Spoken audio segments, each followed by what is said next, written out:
Hey, house guests, welcome to today's Big Brother 26 updates and spoilers. Did I forget what season we were on? Yes, I did. Our house guest of the day is Dominic Capello. Thank you so much for the support over the years. You are so awesome, and we appreciate you so much. So thank you again. And if you guys want to be house guest of the day like Dominic, check out our Patreon link in the info box below. Also, make sure you give Dominic a follow on Instagram because he is a toy collector and a toy photographer, and he posts a lot of really cool stuff. I believe his toy account is the Fig Boss Man. Check it out. All right. So when we left off, I feel like the last time I saw you guys was years ago. When we left off, they just had the Power Veto competition. So the players were our 3 nominees, Kimo, Kenny, and Lisa. And then 3 extra players, Joseph, Brooklyn, and Angela. Now, just to clarify again, I'm pretty sure the HOH does not automatically get to play in the veto this season, but I believe Angela's chip was drawn. I'm curious if that's just while they have the 3 nominee situation and they're going to like switch that after, or if that's going to be for the whole season like that. But anyway, we saw Lisa won the Power Veto competition. Wow. So women dominating the comps week 1. That's exciting. We like never see that on this show. I think the last time that happened was like season 8 or something. So that's wild. But this POV comp was the famous Big Brother spelling competition. Everybody's always looking forward to this, always planning out the words. Somebody made a funny joke on Twitter how like now we don't have to listen to them trying to spell out words all season in preparation, which is a very good point. But apparently Lisa's big winning word was transform. TRANSFORM.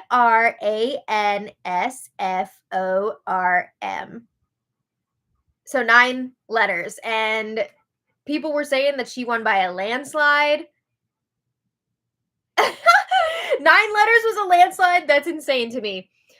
Boy, how times have changed. But anyway, the question now is, who will Angela put up? Because like Lisa's obviously going to use the veto on herself, right? I mean, even recruits know that.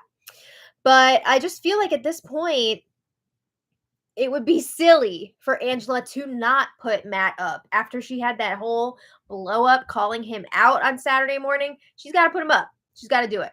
So yeah, after the competition, let me just remind you, this is the same day as the blow up, what we're talking about here. So after the competition, Angela is talking to Brooklyn about putting Matt up as a replacement. You got to do it. And she's like, oh, it's going to be so great because he is going to think that I won't be able to rally the votes to take him out. But she says this could be the ultimate effing blindside. She's getting really excited about it. And Brooklyn's like, yeah, you can't put anybody else up. Like, it's got to be Matt after that blow up. For real, though. So Brooklyn also agrees to vote Matt out if that is what Angela wants. She says, I'm not going to vote out Kimo if that's what your plan is. And Angela's like, no.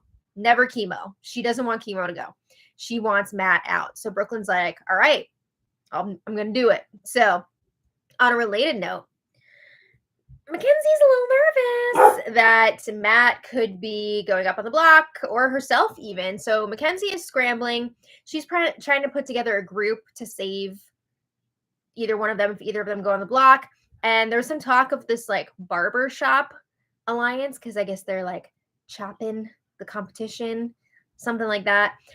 So this group would consist of Mackenzie, Matt, Chelsea, Cedric, Brooklyn, Leah, and Cam. So a lot of the same people that were included in the other humongous, like 9-10 person alliance. Craziness. Not everyone in this group was even informed that they would be a part of this group. So I don't know how serious this is. I don't know if it's actually going to happen. But even if all of the people listed here agreed to work together, which I don't see that happening, but even if they did, it still wouldn't be enough votes, right? It wouldn't be a majority because let's say Matt is up on the block. He would not be able to vote. Chelsea and Cedric, neither of them can vote this week because they had their games downgraded. So also Brooklyn promised to vote out Matt. So this alliance ain't it. but we'll see what happens there. Who even knows if it's going to be solidified? But let's get back to Angela, right? Because she's still delivering the entertainment. So for the first few days, it really seemed like Joseph was her right-hand man, right? They were super close. She was sharing everything with him. She said she said that he was her eyes and ears in the house. Now she's doubting him and he is picking up on it. So Joseph is like, I feel like you're upset with me and I don't really know why. Like, did I do something? And Angela's like, you weren't looking at me. What? What? I'm sorry, but she's so needy. She's so needy. It's too much. Angela is talking about how she was up all night the night before trying to formulate her speech, put it all together, and she felt like when Joseph came up to talk to her that night, I believe she's referring to when Joseph and I think Quinn and Cedric were telling her about that collective alliance with like 9-10 people. She felt like that was all bogus. They were just trying to make her feel better, right? She wasn't really included in the formulation of that group. So she felt like it was crap, which honestly, it was supposed to be serious. But Joseph is like, no, that was genuine. We all really like you. Like, we want to work with you. And Joseph's like, look, if you don't want me to talk game with Matt anymore, if that makes you feel better, then I'll stop talking to him. And Angela's like, yes, that would make me feel better. You're not allowed to be friends with him.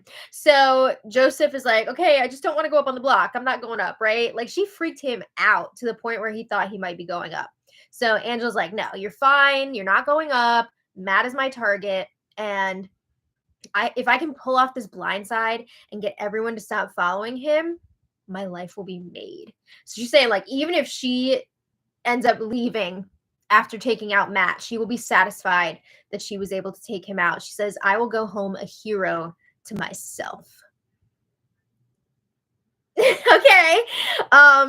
There's more to this Joseph thing, though. She did not share it in this conversation, but we find out later. Well, she was like chastising Joseph for talking to Matt again. But we also find out that Angela thought Joseph was stealing letters from her, like the letter tiles, during the spelling POV comp. Like, she had some sort of a stockpile going, and she thinks that he was stealing from her pile. Oh my God, you cannot make this stuff up. I'm gonna need confirmation on Wednesday if he was taken from her pile or not. I would imagine even if he was, it was an accident and he didn't realize what was going on. But can you imagine if that was for real? That'd be fun, honestly. But in other news, Kimo is getting really nervous, right? Because he did not win the veto. He's staying up on the block while one of the other nominees is coming down. So Kimo starts hitting the campaign trail, and it wasn't really anything crazy yet. He's basically just telling people, I want to work with you. If you think I can benefit your game, that's great. And he was getting a pretty positive response. People want him there, but he wasn't getting a lot of direct answers. Because there's a lot of uncertainty at that point about who Angela would be putting up as the replacement and what's going to happen with this BBAI arena competition. They're not going to know for sure who the two nominees are until eviction night, right? So, I mean, Kimo could win the competition and not even have to worry about it, but they got to see what happens with that competition. So later, Angela apologizes to Mackenzie for dragging her into the house meeting drama. Because remember when she was like blowing up on Matt, she was also saying multiple times like, Mackenzie, you could do better. Girl, you could do better. And Mackenzie did not like that. So Angela says, I'm so sorry that I brought you into that and I mentioned your name. My feelings were not directed towards you. She was like, it was sleep deprivation. I wasn't myself, blah, blah, blah. The sleep deprivation. Girl, we saw what you were like on day one. Unless you're claiming that you've been sleep deprived for like months now, I don't know.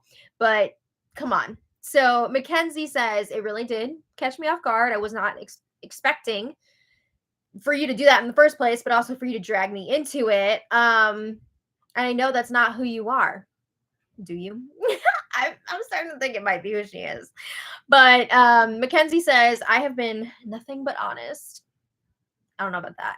So she does admit that she said it would be tough to get rid of Angela when that time comes.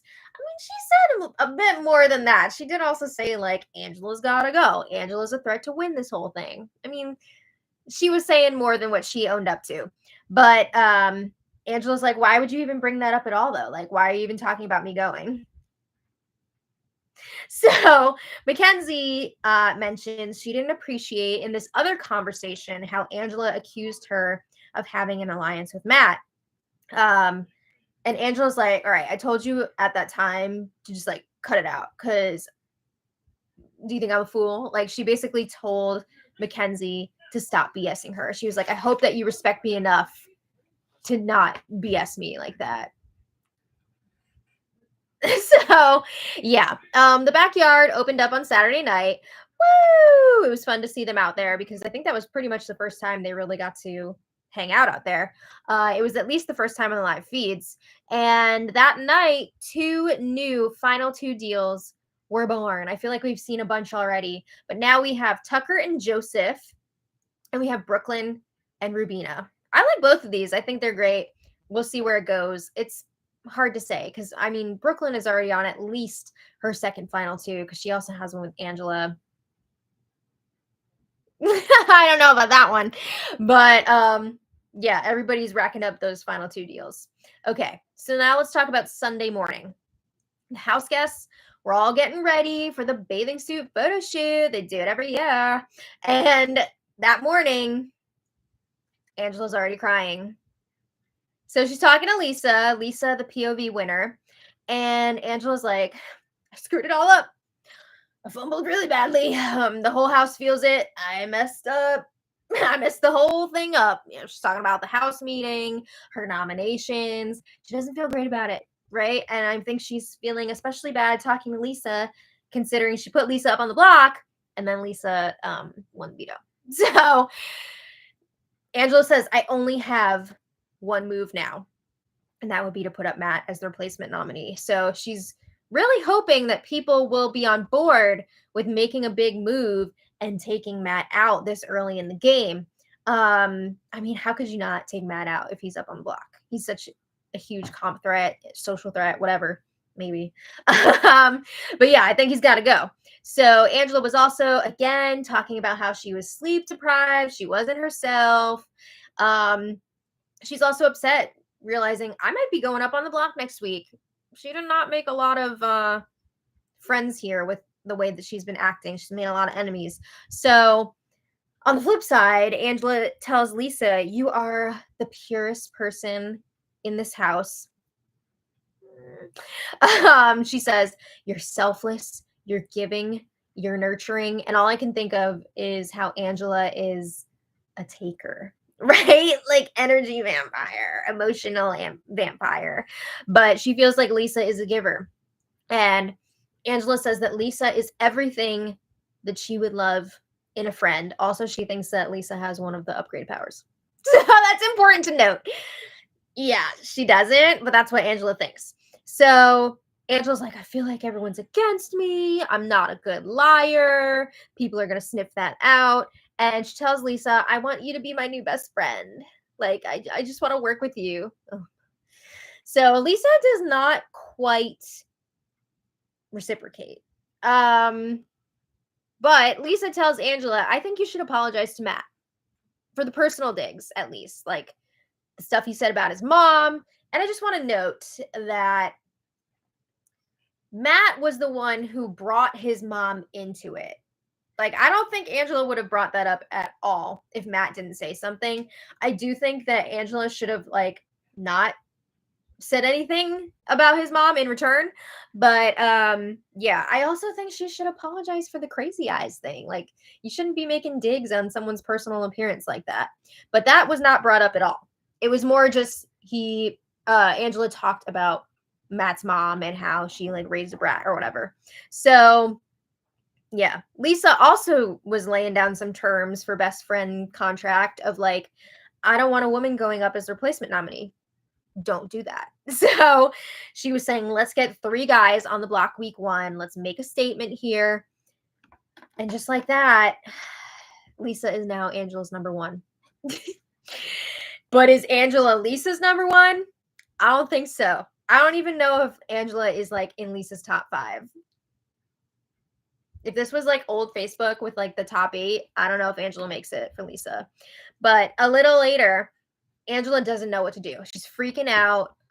She's worried that even if she does put Matt up on the block, that he'll either win the BBAI arena competition or he could have the votes to stay. So she's really scared, right? She knows that people are expecting her to put Matt up after that whole blow up, but she's worried about pissing him off more than she already has if he's just going to end up staying anyway. So she's back with Lisa again. She's asking Lisa to help her. Tell me who to put up. Oh my God. And again, Lisa is telling Angela, apologize to Matt, right? Go talk to Matt, apologize, see if maybe you can get some sort of a deal out of him.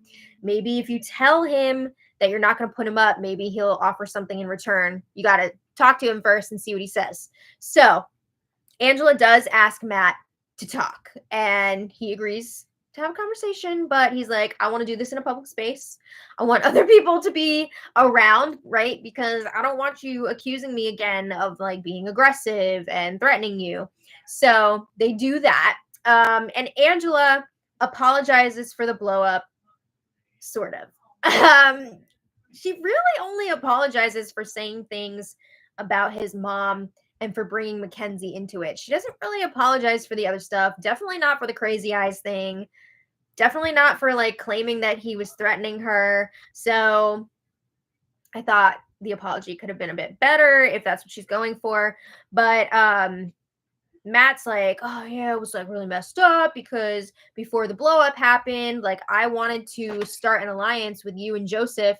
It was supposed to be like him, Mackenzie, Leah, Joseph, and Angela, which is true. But the part that he's leaving out is that, yes, he wanted to start this alliance with them, but then he wanted to stab them in the back, like immediately.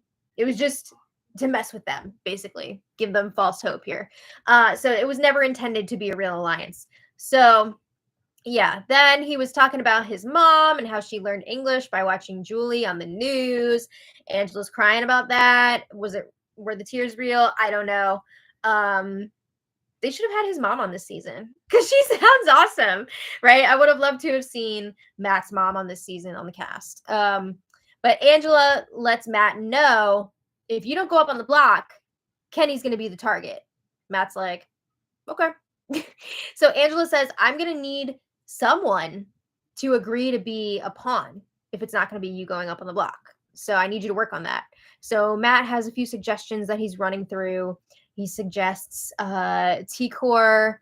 Why T-Core? He says it's because she's playing a slow game, right? Apparently, part of the reason that Kenny and Kimo went up on the block was because, and Lisa, was because they're playing like slower games compared to everyone else. You mean they're not running around like Angela? So yeah, I think that's BS. But he was also trying to push like, I think T-Core could have one of the upgrade powers. Like maybe you flush that out, whatever. Does he really think that, or is he just pushing that because he wants T-Core up on the block? Come on. Matt was also giving some other terms, right? He was telling Angela, I would like you to make a public apology during your POV ceremony speech. I think he was even telling her what he wants to hear in that speech. Okay. And he was promising if he does not go up on the block and he wins HOH next week, he would not target Angela, right? They would go back to 0. But then he said, like, in the same breath, yeah, I can't really promise that I wouldn't put you up if I've realized it benefited my game. So you would put her up. I mean, come on. In what world does Matt not put Angela up if he stays and wins HOH? Come on. He's really not good at this. So after this conversation's over, Angela's, of course, talking to the cameras. And she's like, I just acted my ass off with Matt. Like, I deserve a Golden Globe. She's also hoping that Lisa is going to share her power with her and use it to take out Matt. Even if it's not this week, she wants it to happen at some point, right? But like Lisa does not have an upgrade power, so Okay, so yeah, later on, this is where things get truly wild. um, Angela was watching the spy screen in the HOH room, and she's making things up that are not happening. I mean, she is spinning a whole narrative that is just not happening. So she sees Matt talking to T-Core, and then I believe also Cam on the spy screen. And then I think she also sees Cam talking to T-Core, and she assumes that Matt asked T-Core to be the pawn. And she also thinks that Cam was asked by Matt to convince T-Core to be the pawn. So she's just like, oh my God, I hope T-Core doesn't agree to this. You know, she needs to stand her ground. You're the HOH. If you don't want to put her up, you don't have to put her up. Like, I feel like I'm taking crazy pills right now. Like, what? So yeah, she's like going through this whole thing being like, oh, I hope T-Core doesn't volunteer to go up. At one point, T-Core even, I think, comes up to the HOH room and is like chatting, just small talk with Angela. And Angela after is like, I think she was coming up here because she was going to try and tell me that she wants to go up as a pawn. No, it's not a thing. She also is like, Cam, how could you do this to her? How could you choose Crazy Eyes over T-Core? It's sickening. So eventually, Angela starts spreading around the house that Cam and Matt have convinced T-Core to go up as a pawn. Nope. And she feels like she's just waiting for T-Core to approach her about going up on the block. Delulu. Okay. Apparently, though, Matt did ask Tucker if he would go up as a pawn so that Matt wouldn't have to go up on the block. And Tucker is now pissed at Matt. I mean, we've already seen Tucker talk so much crap about Lisa, right? They have their little kitchen feud going on. He cannot stand Lisa. And now you can add Matt to that list as well. He is not happy with Matt. So Tucker is pushing to Angela that Matt's got to go. But he wants it to be a blindside, right? So he tells Matt, hey, I'm going to talk to Angela and I'm going to let her know that I am cool with going up as a pawn. Oh my God. So Matt thinks everything is just like hunky dory. So yeah, today, they had the POV ceremony. As expected, Lisa used the POV on herself, and then Angela put Matt up in her place, not Tucker. OMG. So I don't know how many people were actually surprised by this. I think more people were probably confused more than anything, right? Because they're hearing T-Core is a possibility. They're hearing that Tucker is volunteering to go up. And then all of a sudden, Matt is on the block. So honestly, I think there's even some people who are upset. Like, I know Kenny is just like, why would she put Matt up if Tucker volunteered, right? Because he doesn't know what's actually going on here. But we've got Matt versus Kimo versus Kenny up on the block. One of them will still be coming off the block with the BBAI Arena comp, but we will not know who that is until the eviction episode on Thursday. We also heard that Matt is not satisfied with Angela's public apology from the POV ceremony. Apparently, she did not mention Matt by name. She also did not apologize specifically to his mom. She said, like, loved ones. So he was not satisfied with that. I guess there's still going to be an issue there. And Matt really seems confident that he's going to be safe this week, either by winning the BBAI arena competition or getting the votes. So, I mean, he might win the comp. I don't know about getting those votes, though. But we'll see what happens. We've got 3 days left until the eviction. You know, anything can happen in that amount of time in the Big Brother house. And I guess Mackenzie did not use her power. I'm still a little bit confused about how that all works, because I know we wouldn't find out who the new nominee is until Thursday. But, like, would she have to say right after the ceremony that she's using it? Or, like, what's the timeline for her actually saying, I want to use this? I'm not really sure about that. But I don't think she used it. I'm not getting that vibe. But you never know. So that's where we're at. I know just before Matt was chatting with Lisa, and he was telling her basically everybody thinks that you're working with Angela. So he was like, are you part of this? Are you part of the reason why I'm up on the block? And she's like, wait, what? I'm not working with Angela. Again, she is Angela's best friend, but Angela's not her best friend.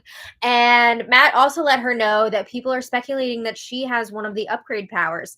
And again, Lisa's like, what? Like, why do people think this? This is not true. She was threatening a house meeting to clear things up. I don't think it's actually going to happen. He was like, don't make a spectacle about it. Like, it's not going to end well. So, yeah, I don't know. I think she's all in a tizzy now that everybody thinks that she's working with Angela and that she has one of the powers. But we'll see what happens. So, I want to thank you all so much for being here. And I want to thank our super chatters. So let's see who we got today. Darby C, thank you so much. Darby says Angela is paranoid. Oh, hell yeah. She is messy. Randall Westgard, thank you so much. Love the kitty cats. Wendy Will, thank you for the super chat. She says, oh, hi. Sean Davis, thank you so much. Sean says, Tucker reminds me of Jim Carrey. I could totally see that. Also, Zach Rance from BB16. I'm just waiting for him to say, we have exorcised the demon. I was so close to seeing all the Angela craziness in person. This new Lisa on the feeds a lot. Yeah, Lisa, ever since she won the veto, she's got like POV-itis. She's on a power trip right now, especially since she is like Angela's junior HOH. It's a lot. We'll see if things calm down after this. I was going to say eviction cycle. Anita Starr, thank you so much. Thumbs up to you as well. Michael Grossman, thank you for the super chat. Michael says, thank you, Maddie, for the updates. Maybe it's a good thing that we don't have the flashbacks this year, so you don't have to see Angela crying all day. I mean, there's more than enough clips of it on Twitter. But yeah, it's a lot. Tabby Lynn, thank you so much. Oh, Tabby Lynn number 440. Thank you so much for the super chat. Really appreciate it. So I hope you guys are all enjoying your Monday so far. TV Talks with Tom's in the house. What's up? I hope you're enjoying the season too. Make sure you guys are following Tom if you're not already on YouTube. Also, I saw Jolene was posting a bunch of really fun videos reenacting Angela's public call out. So make sure you give that a look as well. Jolene Lunzer. We love Jolene. Okay, so that's where we're at. Thank you all so much for watching. I'll be back tomorrow for more. And until then, much love. Bye, everybody. Bye. Bye.